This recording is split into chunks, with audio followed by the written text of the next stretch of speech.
Hello and welcome to Prairie Pulse. Coming up a little bit later in the show, we'll visit Lake of the Woods County Museum in Baudette, Minnesota. But first, our guest is Megan Myrdal.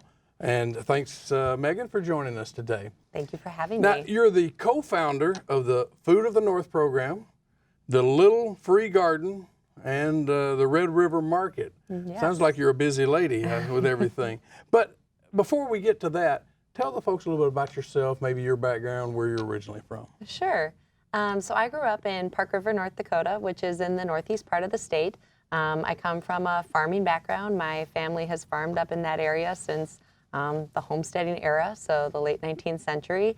And I have been working in the food and agriculture world, well, I could almost say since I was a little kid, but that's what I went to school for. Studied food and nutrition and dietetics over at Concordia College. And yeah, have spent, since graduating, about 10 years working in a lot of different capacities and projects, basically trying to build more conversations around food, connect people more closely to how food is grown, and teaching people more about food, how to cook it, how to prepare it, how to grow it, kind of all of those different things. Okay. With that said, it seems like today's consumers are demanding more from their food. Why is that? Yeah, that's an interesting question. You know, I think that when I went to college and was learning about food and nutrition, we kind of talked a lot about how people were looking for, you know, certain nutritional attributes or wanting to know that they're eating food that's heart healthy. And today's food conversation has gotten a lot more complex, I think a lot of people would say. People want to know not only if it's healthy, but how was it grown? How was it prepared? Who handled it? How were the people who grew the food, how were they treated as farm workers and farm laborers? How far did that food travel? And I think just in the era of big information and people having a lot of access to information, it's allowed us more opportunity to explore our food more deeply, but it's also made people a lot more concerned and leery of their food choices. You hear a lot of people having fear of different ways that food was grown or certain things that are in their food that they might be scared of eating. And that's been really something that that I've thought a lot about. And I think that one of the answers that we've tried to provide with some of the work that I've done is trying to connect people more closely with the sources of their food. So whether that be farmers markets or having conversations where farmers are able to talk to people about their food, but just wanting people to hear more directly from people who are involved in food so that they can feel more confident and assured that things are produced in a way that suits their needs, or maybe they discover that it's not suiting their needs and they are able to make that educated choice. Yeah.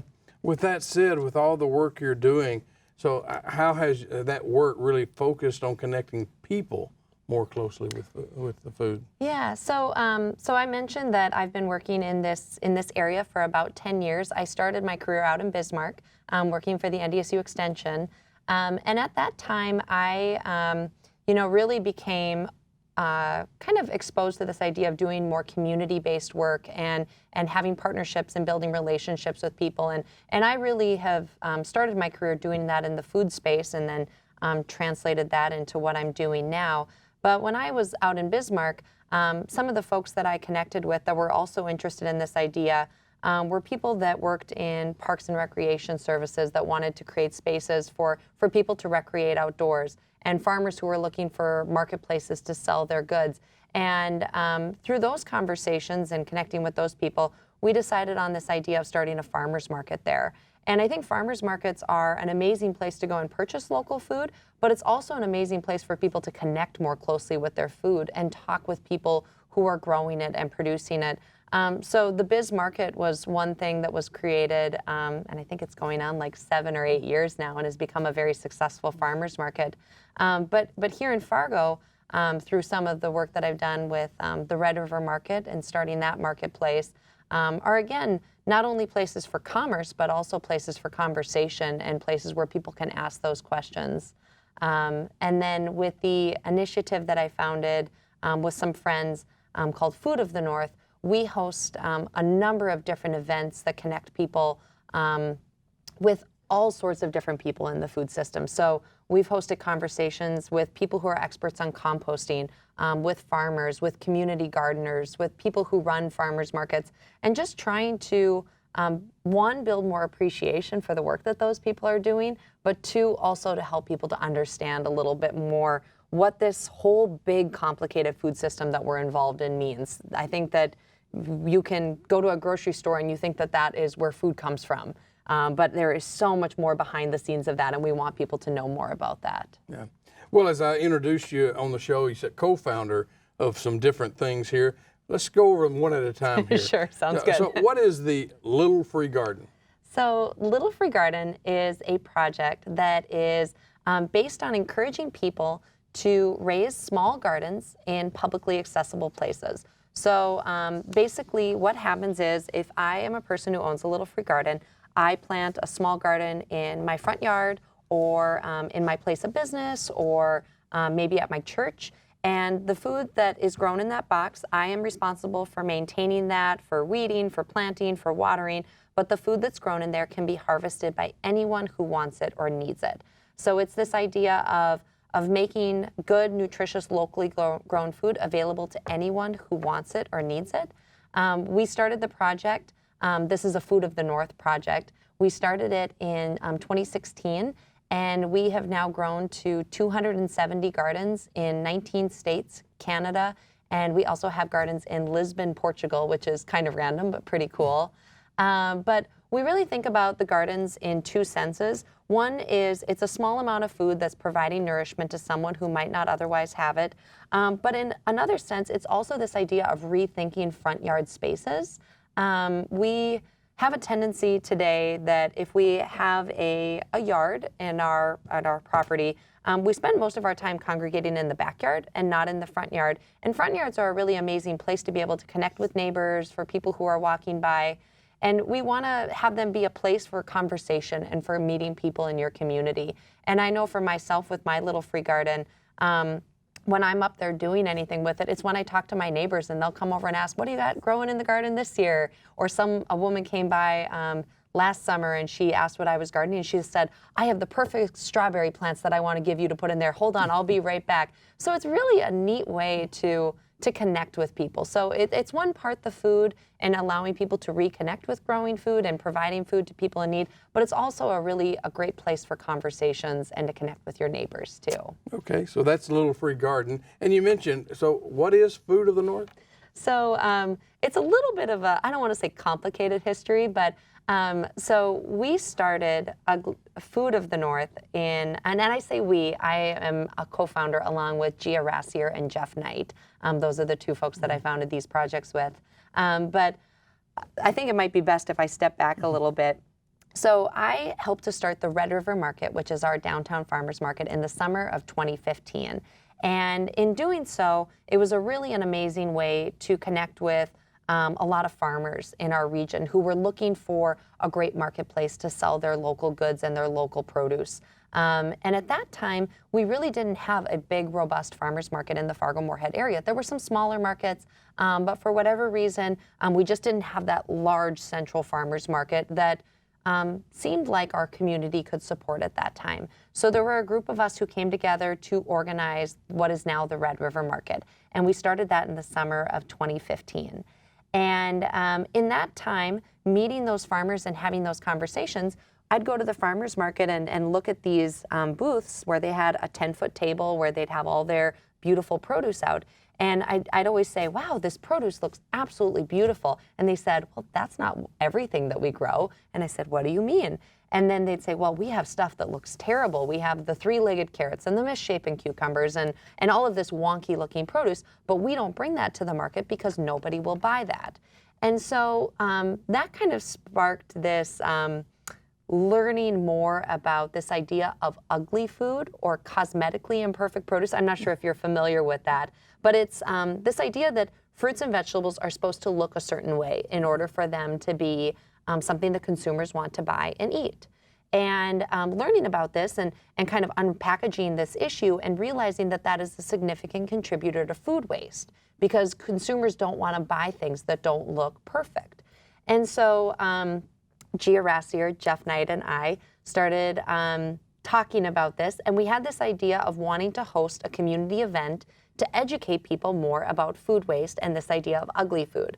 So we called it Ugly Food of the North, and we did it in partnership with the Red River Market, and we encouraged all the vendors to bring their ugly produce to the market. So bring those crooked cucumbers, bring the misshapen tomatoes, and let's teach people about how wonderful these foods are. Because oftentimes that produce, even though it doesn't look perfect, it oftentimes can taste way better than the stuff that looks perfect. When we think about a tomato, some of those really gnarly looking tomatoes actually have the most flavor, where your perfectly round, red, ripe tomato actually doesn't taste that good. So we had this event at the farmers market where we called it Ugly Food Day, and we made all this signage to teach people about food waste and encourage people to buy that food. And then 2 days later, we had a community potluck where we asked people to bring what they had bought at the farmers market and make it into a dish to share with the community. And 100 people showed up at the potluck. It ended up with a front page story on the Fargo Forum. And what we had started as supposed to be this one-time event, we realized that people were hungry for conversation and wanting to connect around food issues. So our name at that time was Ugly Food of the North. And for about 2.5 years, we just kept having events. So we'd have conversations about urban agriculture and pollinators and bee health, and we had chefs talk about what they were doing in the community. And every month we just create an opportunity for people to connect and learn about what was happening in our food community. In that time, we also started the Little Free Garden Project, so started to connect people more in that space. And then we launched another project, which I'll tell you a little bit more about in a bit, called First Fridays at Bee. And so after doing all of that for about 2.5 years, we realized that we kind of had an identity crisis calling ourselves Ugly Food of the North, because when you said Ugly Food of the North and then tried to explain these other projects, it was a little complicated for people to understand. So we decided to rebrand, and we are now called Food of the North. And we call it our grown-up name now that we've actually done some stuff and have a little bit more of a intentionality behind what we're doing. So our organization is called Food of the North, and within that we have our Little Free Garden Project, our First Fridays at Bee monthly event, and then we also have our Ugly Food, where we're trying to educate people about this issue of food waste and bringing more awareness to that in the community. Okay. Well, with that said, go ahead and tell us, First Fridays at Bee? What is that? So we were having all of these different monthly events, as I was telling you about before, and inviting folks from our community to talk about different issues and different topics. And we started to recognize that there was really a value in creating a consistent place for people to connect and learn in our community, to try and start to create a ritual around learning about things in our food space. And so we came upon this idea, if anyone is familiar with the event 1 Million Cups, there's a few chapters across North Dakota. It started, I believe, in Kansas City. But that's a space that's every single week, entrepreneurs meet up to learn about a different entrepreneurial initiative and ask questions and support, and really trying to create this entrepreneurial ecosystem, right? So create communities that support entrepreneurs. And we saw that model and we thought that is such a great event and such a great space for the entrepreneurs, but it doesn't really make sense for people who are passionate about composting and pollinators and urban agriculture. So we decided to take that model, but make it a food-focused event. So we launched an event in January of 2018 called First Fridays at Bee. And what we do is it's the first Friday of each month. It's at 8 a.m. We provide free coffee. The first half hour is for networking and just for conversations. And then it's an hour focused event where we begin with community announcements so people can get up and share different events they have happening, volunteer opportunities. And then we have a featured program each month where we invite local experts from our community to come in and speak about a topic. So we've had, I think we're up to 15 or 16 events that we've had now since we launched. Last month we talked about school lunch and had people who run the school nutrition programs in our schools. We've had conversations about hunger, about community cafes, about farmers markets, chefs, farmers, just really trying to create a space for people to learn about different food subject matters in our community, but also a space to elevate so much of the good food work that's happening in our community. Because I think that I've been really lucky in the work that I've done to get to learn and hear from so many people that are doing amazing work in our food community. But oftentimes those people are spending 12 hours a day out in a community garden, helping other people to learn how to garden. So they might not ever have a chance to get up on a stage and tell people about the work they're doing and how meaningful and important it is. So we've just tried to create that space for people to learn more about the good things that are happening in our community, and then also how they can support that work too. Okay. And we're going to talk about beans too, evidently. You're the Director of Domestic Marketing and Communications with North Harvest Bean Growers Association. Yeah. Can you know, why are beans such a good, sustainable crop? Yeah, so I think as I've described everything else that I'm doing, you're kind of like, and beans now? But I am a passionate believer that people should eat more beans. And I can say that I felt that way even before taking on this role with North Harvest. The North Harvest Bean Growers Association, that is a cooperative that represents farmers who grow dry edible beans in North Dakota and Minnesota. And between our two states, we are the largest producer of dry edible beans in North America. We produce about 50% of all the beans that are grown and produced in North America. And those are the beans that you're finding at the grocery store and on American menus. So black beans, navy beans, pinto beans, kidney beans. And when I was talking about some of those things that people are concerned about in today's food conversation, beans are really something that are really easy to get behind because they have so many positive benefits to share. Beans are a plant-based source of protein, which we know is something that more and more people are being encouraged to eat more plant-based proteins because they provide health benefits to eaters in terms of reduced risks of certain chronic diseases, weight management, reduced risks of cancer, but also from an environmental perspective too. Beans are part of the legume family, which is a family of plants that when they grow, they have a property called nitrogen fixing, where they actually pull atmospheric nitrogen into the soil and replenish that nutrient in the soil. Really important for farmers' crop rotations, but also a way that farmers don't have to put as much fertilizer and inputs into their soil because the plant naturally does that. And also compared to animal sources of protein, beans have a pretty low water need as well. And when we're talking about environmental concerns with food production today, issues of water continue to be something more and more that people are thinking about. So yeah, beans just have a lot of good things to share, and then it's also just nice that it's a locally grown crop. I come from a family that grows dry edible beans, so I'm also passionate about it from that perspective too. But I'll also say when it comes to beans and food conversation and what people are thinking about, we can talk about all of these positive benefits, but it doesn't matter if it doesn't taste good, right? Food has to taste good.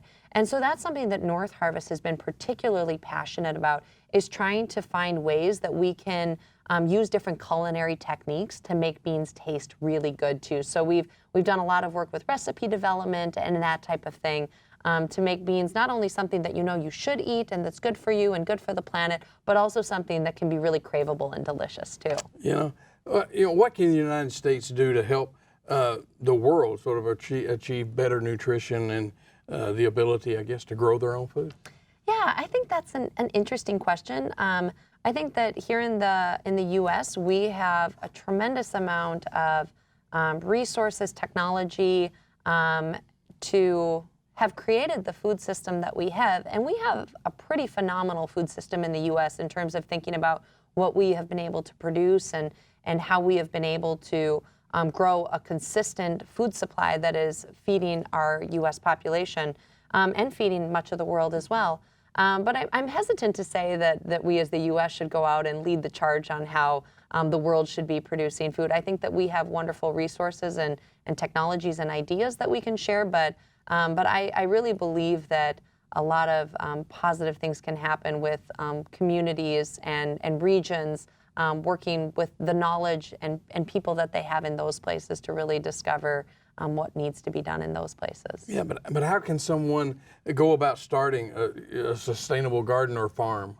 Yeah. Well, so with the initiatives that I'm involved with, from a Food of the North perspective, we host a lot of conversations for people to learn and connect with farmers that are doing that type of work. But we're not really in the business of helping people to start farming. And when it comes to starting a farm, I hate to say this, I think that more people should farm. I think it would be wonderful for more people to have that opportunity. But when we look at the barriers that are in place for a person to begin farming, it's such a huge capital investment, right? There's so much money that goes into beginning farming. So I think that there is a lot of good programs now that are in place. There's an organization in North Dakota called FARMS, FARRMS, that is doing a lot of work with an initiative called Beginning Farmers, where they are providing internship and training opportunities and helping people to find maybe land space that they can work for a period of time. So then maybe they can build up enough of a business plan to be able to apply for a loan to be able to support that. So that's not really directly in the work that I'm involved with, but there are some great initiatives out there that are working to support that. If people want more information, where can they go? Who can they contact? So the organization that I helped to co-found is Food of the North. So you can go to foodofthenorth.com. And then for the North Harvest Bean Growers Association, it's just northharvestbean.org. And you can link to all the other resources there. Megan, sorry we're out of time, but thanks so much for joining us. Thanks for having me. Stay tuned for more.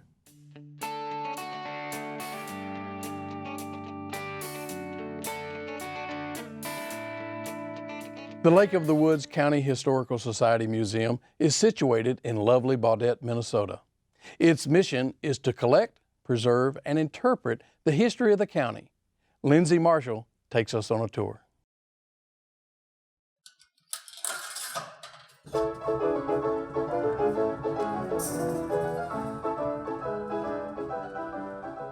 Lake of the Woods County Historical Society was formed in 1965, and then the museum was built and finished in 1980, and then we expanded in 1989, and then just 2 years ago we built on an event center. Lake of the Woods County was formed in 1923. Before that we were Beltrami County.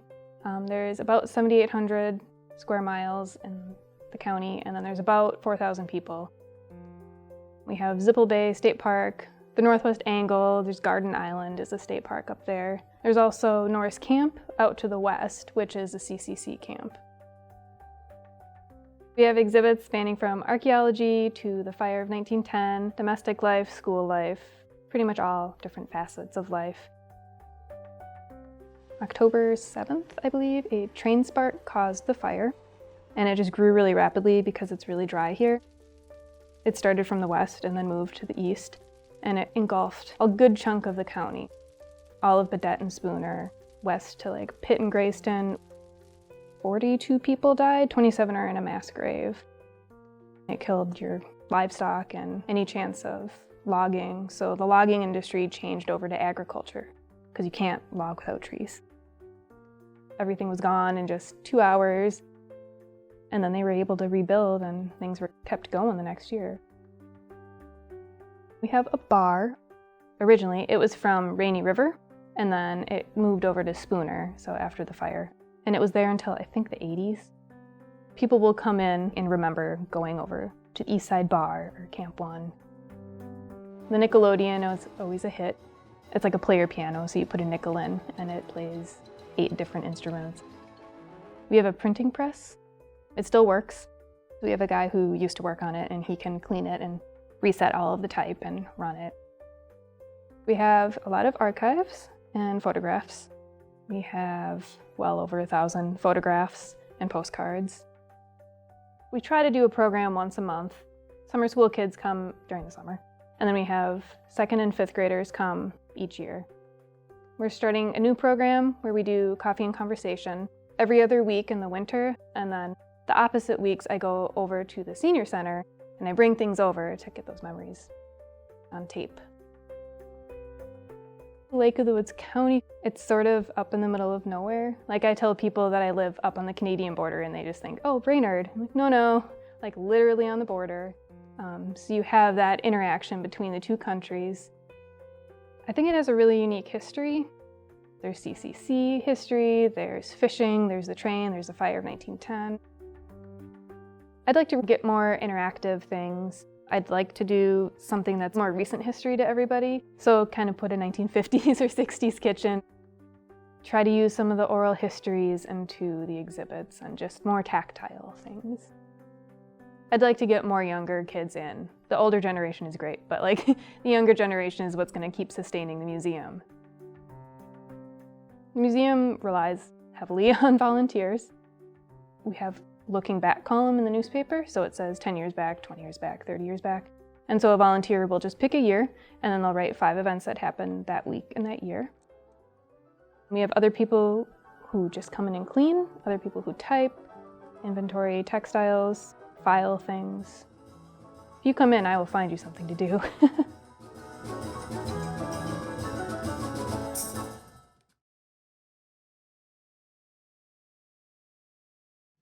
Well, that's all we have on Prairie Pulse this week. And as always, thanks for watching.